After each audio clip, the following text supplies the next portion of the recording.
So ayun guys, maglalagay tayo ngayon ng ah, two-way tint sa window.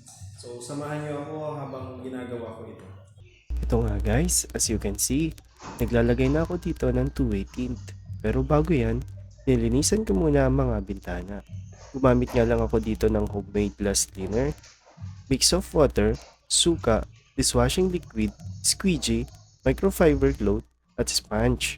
Bakit nga ba ako naglalagay ng tint sa bintana? Una, protection sa UV rays. Ang tint ay nakakabawas ng ultraviolet rays. Nakakatulong ito para maiwasan ang skin damage at cancer sa balat. Pangalawa, pagkontrol sa init. Nakakatulong ang tint sa pag-regulate ng temperatura sa loob ng bahay. Pinipigilan kasi nitong pumasok ang sobrang init ng araw, kaya mas komportable ang loob lalo na sa mainit na klima. Pangatlo, energy efficiency.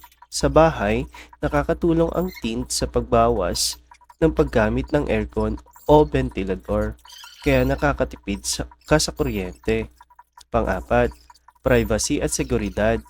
Pinoprotektahan ng tint ang iyong privacy dahil mahirap makita ang loob ng bahay mula sa labas. Dagdag pa rito, magiging mahirap ring makita ang mga gamit mo, kaya nababawasan ang tsansa ng pagnanakaw.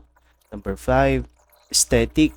Maraming tao ang nagugustuhan ang sleek at modernong itsura ng tinted windows. Nagbibigay ito ng klase at stylish na itsura ng bahay. Nakakatulong din sa pag-iwas ng pagkabasag, lalo ding tumitibay ang salamin kapag may tint. Nagiging protection kasi nito kung sakaling mabangga o mabato ang bintana.